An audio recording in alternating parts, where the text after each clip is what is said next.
ಎಲ್ಲರಿಗೂ ನಮಸ್ಕಾರ ಸ್ನೇಹಿತರೆ.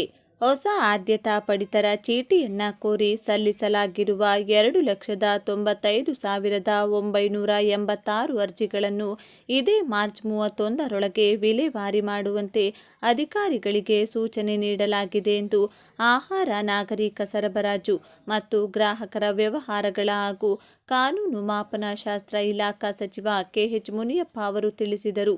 ಇಂದು ವಿಧಾನಸಭೆಯ ಅಧಿವೇಶನದ ಕಲಾಪದ ವೇಳೆ ಶಾಸಕರಾದ ನಯನಾ ಮೋಟಮ್ಮ ಮತ್ತು ಯಶಪಾಲ್ ಸುವರ್ಣ ಅವರು ಕೇಳಿದ ಚುಕ್ಕೆ ಗುರುತಿನ ಪ್ರಶ್ನೆಗೆ ಉತ್ತರಿಸಿದ ಸಚಿವರು, ಹೊಸ ಆದ್ಯತಾ ಪಡಿತರ ಚೀಟಿ ಕೋರಿ ಸಲ್ಲಿಸಲಾಗಿರುವ ಅರ್ಜಿಗಳ ಪರಿಶೀಲಿಸಿ ವಿಲೇವಾರಿ ಮಾಡುವ ಕಾರ್ಯ ಪ್ರಗತಿಯಲ್ಲಿದೆ.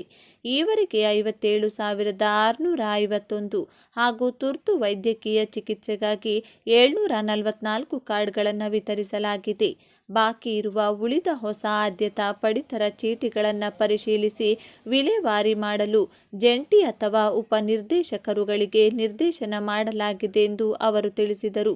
ಈ ಹಿಂದಿನ ಸರ್ಕಾರದ ಅವಧಿಯಲ್ಲಿ ಈ ಅರ್ಜಿಗಳನ್ನು ಸಲ್ಲಿಸಲಾಗಿತ್ತು. ಚುನಾವಣೆ ಹಾಗೂ ಇನ್ನಿತರ ಕಾರಣಗಳಿಂದ ಈ ಪ್ರಕ್ರಿಯೆ ನಿಧಾನಗತಿಯಲ್ಲಿ ಸಾಗಿತ್ತು. ಅವುಗಳನ್ನು ವಿಲೇವಾರಿ ಮಾಡುವ ಕಾರ್ಯ ಪ್ರಗತಿಯಲ್ಲಿದೆ.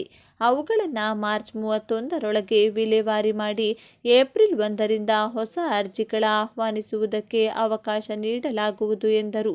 ತುರ್ತು ವೈದ್ಯಕೀಯ ಚಿಕಿತ್ಸೆಗಾಗಿ ಹೊಸದಾಗಿ ಆದ್ಯತಾ ಪಡಿತರ ಚೀಟಿ ಕೋರಿ ತಹಶೀಲ್ದಾರ್ ಶಿಫಾರಸು ವರದಿ ಆಧರಿಸಿ ಬರುವ ಅರ್ಜಿಗಳನ್ನು ಆದ್ಯತೆ ಮೇರೆಗೆ ಕಾರ್ಡ್ ಒದಗಿಸಲಾಗುತ್ತಿದೆ ಎಂದು ಸಚಿವರು ವಿವರಿಸಿದರು.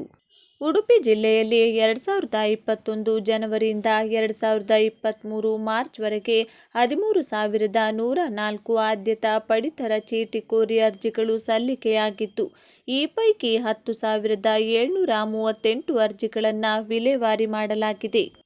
ಉಳಿದವುಗಳನ್ನು ಪರಿಶೀಲಿಸಿ ಅರ್ಹ ಅರ್ಜಿಗಳಿಗೆ ಕಾರ್ಡ್ ಒದಗಿಸುವುದಕ್ಕೆ ಕ್ರಮ ವಹಿಸಲಾಗುವುದು ಎಂದು ವಿವರಿಸಿದ ಸಚಿವ ಮುನಿಯಪ್ಪ ಅವರು, ಉಡುಪಿ ಜಿಲ್ಲೆಯಲ್ಲಿ ತುರ್ತು ವೈದ್ಯಕೀಯ ಚಿಕಿತ್ಸೆಗಾಗಿ 134 ಅರ್ಹ ಫಲಾನುಭವಿಗಳಿಗೆ ಆದ್ಯತಾ ಪಡಿತರ ಚೀಟಿಗಳನ್ನು ವಿತರಿಸಲಾಗಿದೆ ಎಂದರು. ಹೊಸ BPL, APL ಕಾರ್ಡ್ಗಾಗಿ ಅರ್ಜಿ ಸಲ್ಲಿಸಲು ಅರ್ಹತೆ. ಪಡಿತರ ಚೀಟಿಗಾಗಿ ಅರ್ಜಿ ಸಲ್ಲಿಸುವವರು ಕರ್ನಾಟಕದ ಕಾಯಂ ನಿವಾಸಿಯಾಗಿರಬೇಕು. ಈಗಾಗಲೇ ಪಡಿತರ ಚೀಟಿ ಹೊಂದಿರದೇ ಇರೋರು ಅರ್ಜಿ ಸಲ್ಲಿಸಬಹುದು.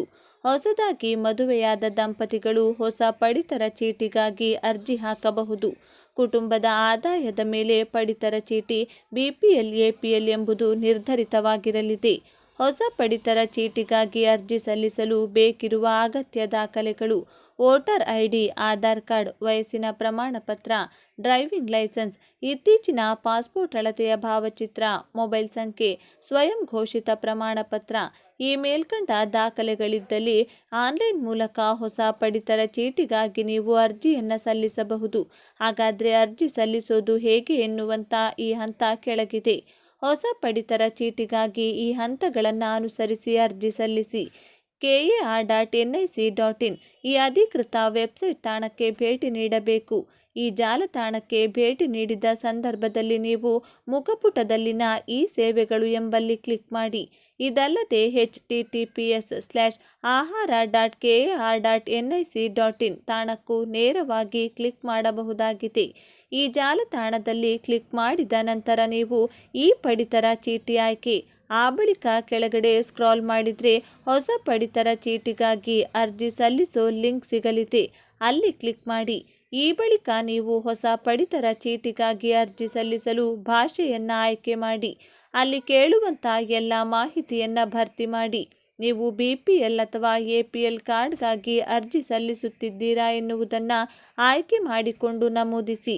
ಈ ಬಳಿಕ ಅರ್ಜಿಯ ಜೊತೆ ಕೇಳುವಂಥ ದಾಖಲೆಗಳ ಸಾಫ್ಟ್ ಕಾಪಿಗಳನ್ನು ಅಪ್ಲೋಡ್ ಮಾಡಿ ಹೊಸ ಪಡಿತರ ಚೀಟಿಗಾಗಿ ಅರ್ಜಿಯನ್ನು ಸಲ್ಲಿಸಿ.